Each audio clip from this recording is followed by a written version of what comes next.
With games like Kingdom Hearts, Ratchet and Clank, Wind Waker, Scooby-Doo, Night of 100 Frights, outside of some of the best speedrunning titles, 2002 had some of the best just games to come out.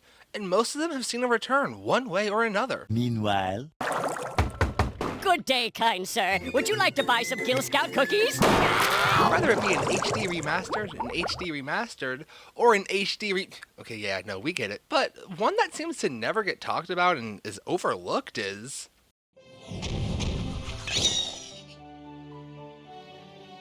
To start things off, it's sorta unfair to say a game is overlooked when it gets an HD re-release for Steam in 2016 and a console re-release 4 years later. But it's also unfair to say that Ty the Tasmanian Tiger has gotten any kind of actual recognition outside of his small, dedicated fans. It came out back in 2002 for the PlayStation 2, the Xbox, and the GameCube, made by a small team that no one knew of at the time called Chrome Studios that have now come out to make games such as The Force Unleashed, Bard's Tale Trilogy, and Wasteland Remastered, and they're the ones that made the Steam and console version of Ty. I mean, how often are devs responsible for remastering their own games nowadays? You don't see that often.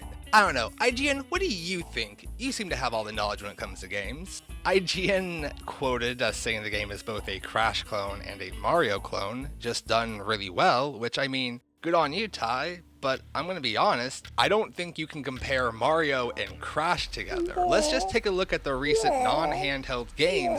Yeah, that's not really a comparison you should be making. It's easy to dunk on IGN, but it really feels like they were just naming games that were popular in their genres. I think trying to compare Ty to Mario is completely unfair. One's an actual game that holds up well, and the other is nostalgia bait. Yes, Mario kills turtles, and turtles are kinda like reptiles. And Ty is known for squashing lizard beef. Is that what you're thinking, IGN? And then I guess you're thinking that Crash and Ty are similar because they're both from Australia and they have boxes? Unbelievable. Which one is it, IGN? Is it like the Orange Rat, or is Ty our next Chris Pratt? I don't think jumping non-American accents and boxes make for fair comparisons. So what's keeping Ty down then? I mean, look at this little freak. He's got a giant Una eye. He has those yaoi hands. Those feet. What's not to love? Especially for a mascot game for the early 2000s. I mean, his design is well made. He's got those bright, warm color tones. A very furry, marketable face. Not American. Gloves. Pants. These are the basis for all platformer mascots. Sonic doesn't wear pants. Wait, why doesn't Sonic wear pants? What makes Ty so different? He's got a boomerang.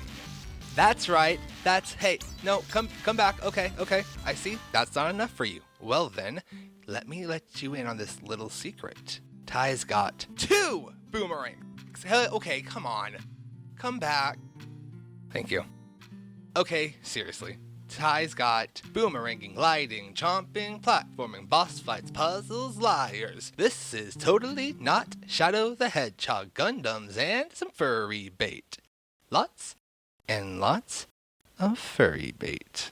Okay, maybe I'm not doing the best job of just telling you. So let's just jump into it. Well, obviously you gotta have your cast of memorable characters. And I will say, when I mentioned furry bait, something about that 2000s drip was something else. Ty, as we mentioned, is our brave and courageous hero, willing to risk all for the family he never knew, his adopted family the Bilby, and the rest of the Outback. Then we have Shazza, the dingo. Her and Ranger Ken, that little Tasmanian devil, are often found helping out the other locals, like the good, hunky rangers they are. Whew. Hold me in your big arms, Kenny. Teaching you the mediocre underwater controls are Rex and Elle. Name another game with platypuses. Name another game with platypuses. Platypusin. Hey, Google, what's the plural of platypus? Google it yourself. Huh. Okay. Name another game with that and a Speedo and bikini. And who could forget about Sheila and her tykes? Their existence is more or less there to make you question the tragic and mysterious backstory of Sheila's wife. Even Dennis and Lenny have their own fun traits, and after a while, they really warm up to you. Hey, Dennis, I I too am scared of the giant bugs.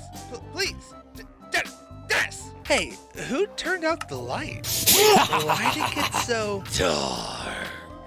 Sly is definitely original. No one ever considered making an edgy anti-hero that seems to be a darker, stronger version of our protagonist. Oh, Julius, Julie? Okay, we'll get to you later. Listen, mate. You'll have to use... Okay, this... Okay, Mort, are you done? This here not Oh, all the way, Eddie, guys. mate. This here chatty cockatoo is Maurice. He's gonna be your handhold. He's gonna be your guide. Like your slightly uncomfortable uncle who still has to sit at the kids' table and tries to be cool. He's popping up to help you progress through the traumatic adventure you're about to undertake. But let's not forget our baddies in action. Roll call, please. First up is, Shadow the Ghost Bat. Okay, well, you really don't get a lot from Shadow here, but the wiki has some cool things, and apparently she comes back later. But Shadow isn't our only, cutie.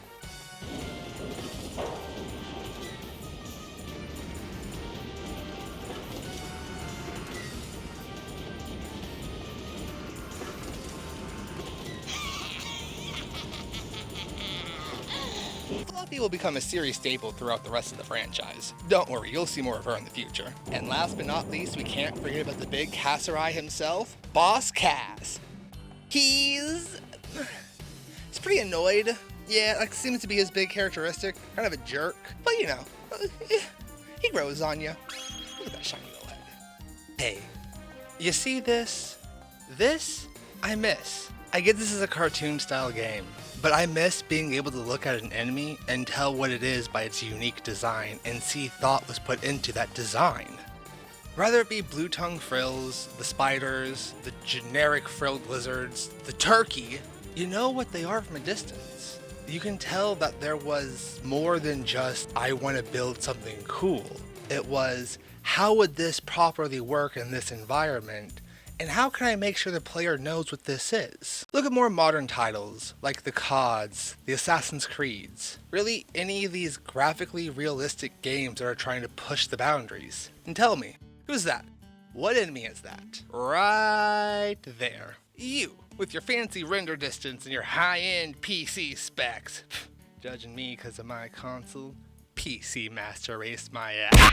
Or look at games such as God of War, Destiny, Horizon Forbidden West, where sure, when you actually get a chance to see the enemies, you can actually see that a lot of thought was put into these designs, but in the middle of the game, you can't see any of that. Whether because the gameplay is just too fast-paced for most of it, or because they want to make a lot of the game take place in caves or just have it at night. The only way you're going to see these details is if you bought the collector's guide. You go to Reddit and you see on the top of the front page while you're in a loading screen, or you accidentally get talked into buying the Prima guide at the GameStop because the boy there that's selling it was kind of cute and he asked you and you had too much anxiety to say no because if you disappointed him. Oh yeah, I should get that looked into. Reminiscing on games like Psychonauts and Persona 3, you didn't need to have a bunch of details and fancy graphics to be unique and recognizable.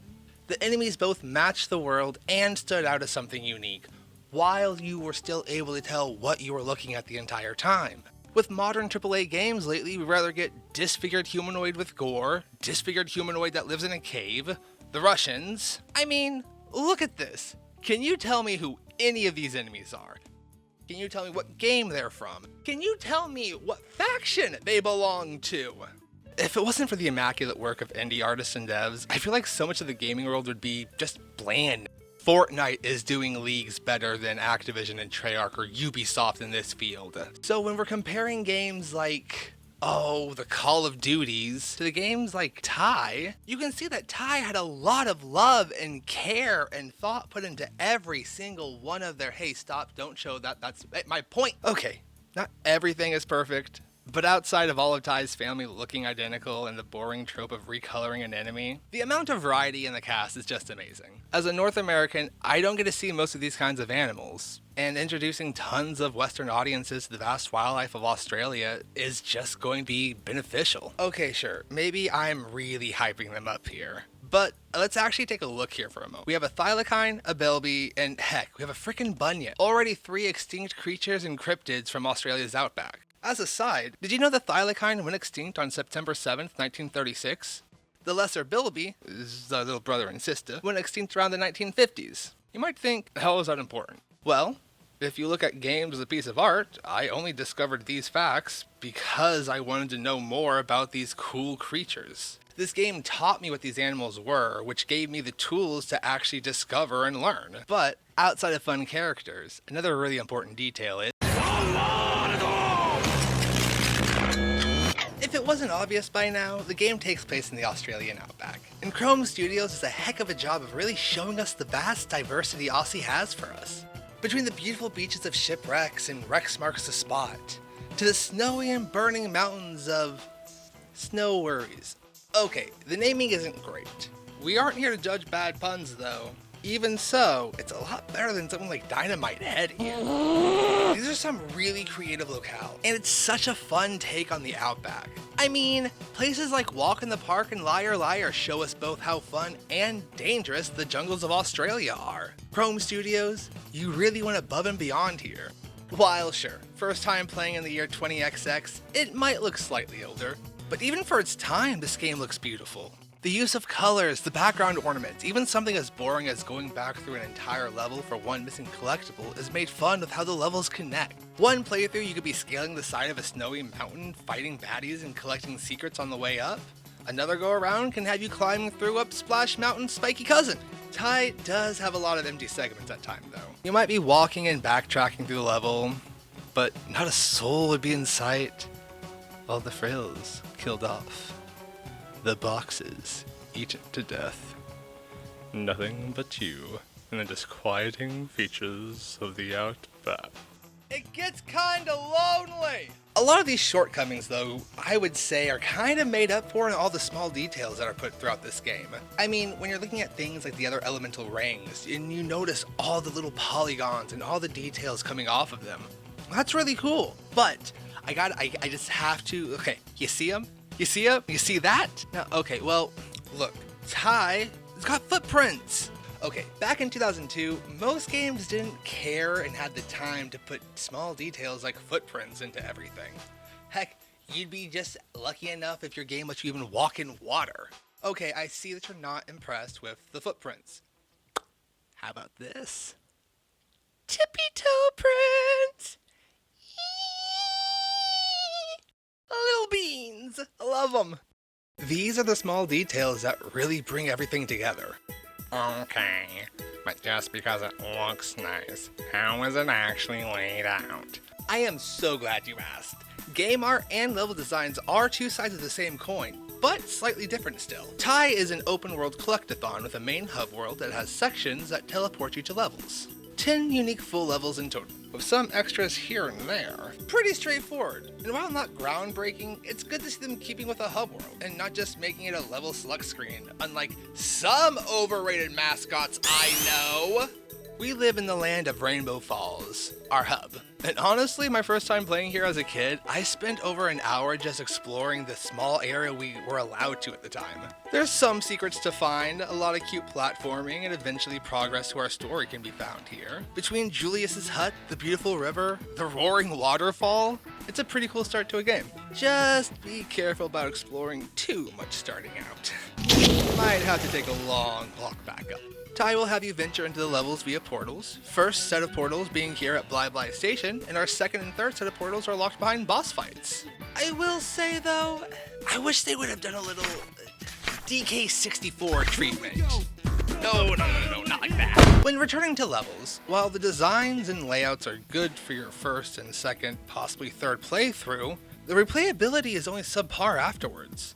It could have used with something like how in a Metroidvania you need to retrace your level with a new power-up or upgrade to find secret paths and the like. Now, while sure, Ty isn't a Metroidvania, keep this tidbit in your pocket. It'll come up later. The world is more than just pretty scenery and polygons, though. But what about that? Ooh, wait. Oh yeah. Music! It slaps. George Stamatiadis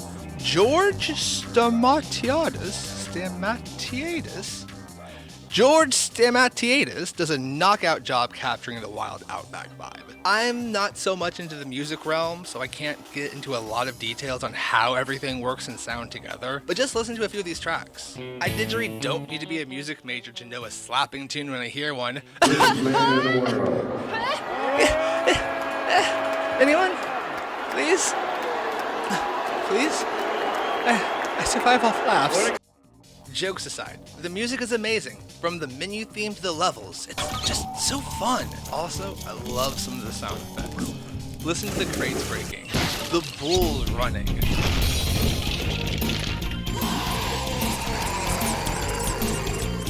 and the amazingness of the boomerang. Alright, well, I think that covers it. Plot, characters, design. What else does a game need? Why is there more time left in the... Okay, then make it or break it for 69% of gamers out there. Gameplay. Now, as mentioned, Ty the Tasmanian Tiger, and its immediate 2 sequels, are 3D platformer collectathons. You have your common enemies, your slightly less common enemies, your unique enemies, and your reskinned enemies.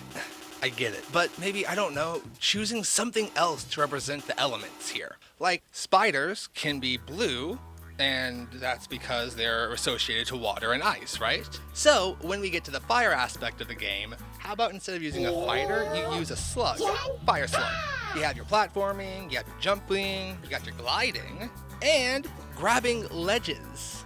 Oh, and of course, the collecting. So, remember that little John Green science type earlier? That's Julius. He's our local Koala Geek Squad leader. But more importantly, he upgrades your boomerangs, unlocks worlds, and progresses the plot. But for a fee, near 100% completion fee. Spread throughout the Outback, you'll find golden cogs, thunder eggs, sacred talismans, your boss fights, your rainbow scales, which are your hub world collectibles, the bilbies, recaptured in every level, and opals/crates. Opals being our level's main collectibles, each with 300 scattered about, all ready for your grubby little paws. Most I'd say are pretty simple and straightforward to find, and honestly a blind playthrough shouldn't net you more than 20 hours to complete, especially if you're a more platformer/collectathon veteran. For the newer or inexperienced player though, I think this is an amazing jump into the genre. Just responsive enough controls, just the right amount of wonky physics to make you question your sanity, and just enough brute forcing your way through puzzles/platforming. While for the most part Ty's gameplay is really solid, there are a few tweaks I'd make personally. Okay, that's not true. There's one tweak. Excuse me? Could you, I don't know, maybe give me some personal space? Yeah, the camera's a bit too close for my liking. I would have moved it just a little bit further back, maybe raised it a few more degrees upward. But every time you glide, you get dope action lines. Look at those bad girls go. Woo! I just can't imagine being a playtester and playing through all of this game multiple times over, parts over and over and over, and then going, yeah, I like this.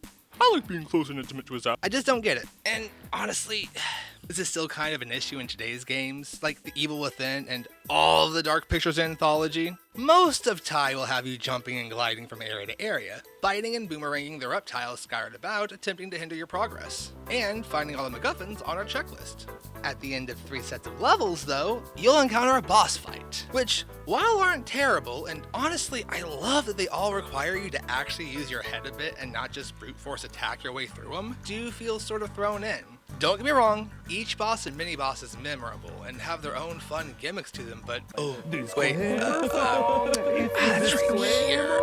This is... Yeah. Disclaimer.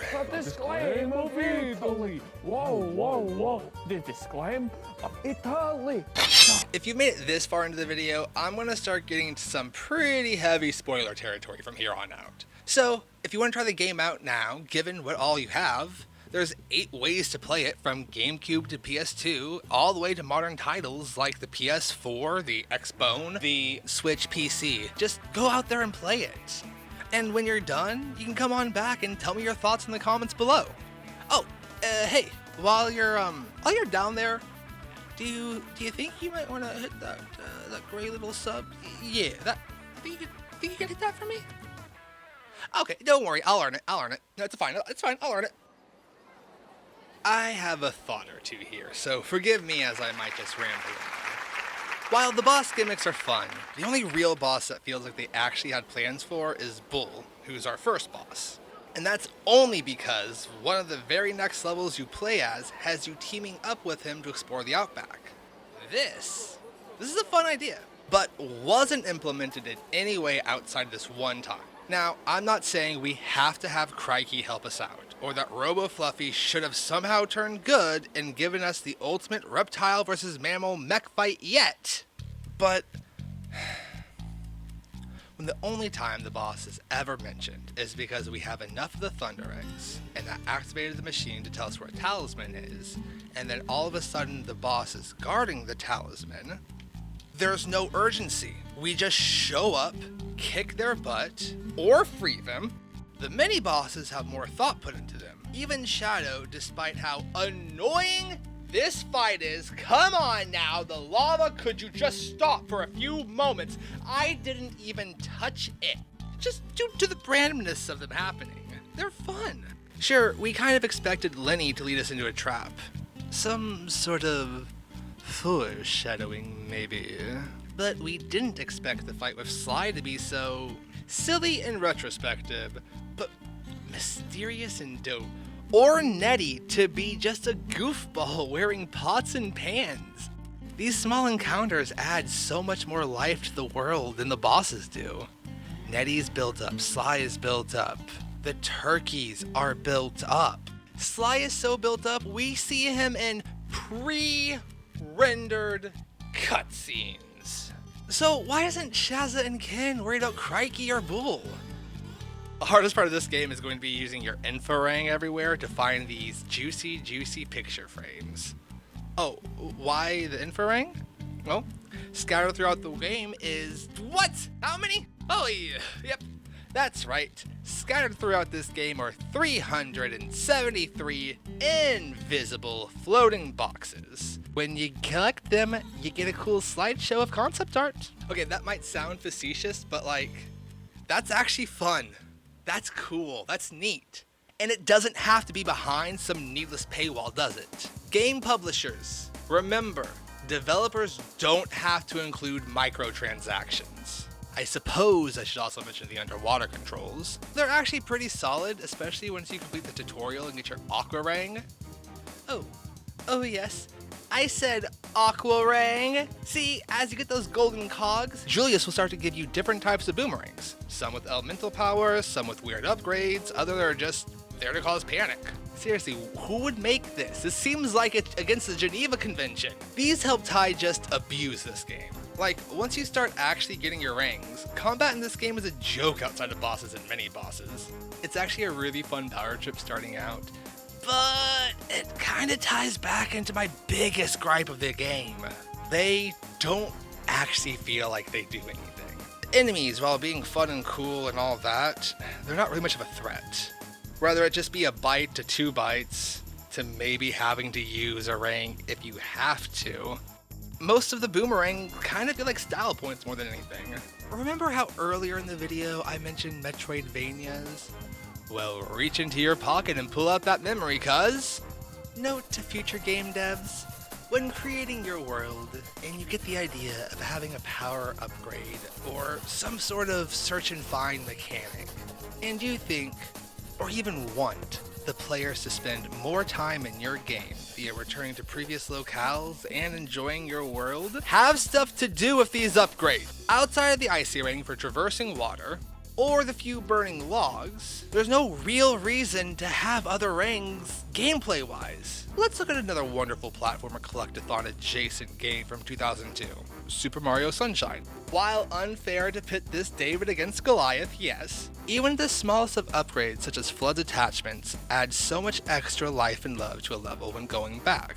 And while there are a very few rare instances of this kind of being implemented, it's not there. The replayability of games like this, not just Ty, but games like this as a whole, should come from the game in and of itself. It just feels like the rang element was a visual design before a game design, which I would be fine with if you then didn't try to have the rangs be what's tied to progression of the game. Alright, sorry, yeah, we're done with Boomerang talk. Ugh, I know, I really shouldn't be griping, especially for a 20-year-old game. Wait, did I say 20 years old? Ty deserves so much more love and recognition than what he's gotten. Chrome Studios has done such an amazing job. Given the small gripes I have with this game, when the Aussie Tiger came back for each sequel, they really did make large improvements and strides. It really showed that this little guy had some sort of staying power. Even so, that recently co-creator John Passfield found a script that was originally pitched for a TV series, written by Marty Eisenberg, the creative mind behind Ben 10, so there must have been some branding potential outside of games. I mean, honestly, what Ty may lack in some areas, he truly makes up in the pure charm of everything. Characters, the world, the silly story. It's all unique compared to a lot of the games now, actually. I wouldn't say it's a Crash or a Mario clone, but a time capsule and a love letter to generations of early platforming and collectathon games. I really miss these kinds of games. Looking back, the most recent big-name published platformer we've had was Super Mario Odyssey and Psychonauts 2. And while, sure, amazing game and a okay game, not exactly new IPs. We also got games like, sure, the Spyro Reignited trilogy and SpongeBob Battle Bikini Bottom Rehydrated and Crash. But again, remasters can only go so far. Stop yanking the nostalgia chain and make things inspired by. Give me more things like Hat in Time and Super Lucky Tales. Or, if you're going to bring back and remaster old franchises, I have a few more platformers that could be revived. Just to name a few. But above all else, if you're going to bring anything back, and if you take anything away from this video, remaster, re-release, anything, give me Donkey Kong 64 or an actual sequel. Hashtag free Lanky Kong. Hashtag free Lanky Kong. Hashtag free Lanky Kong.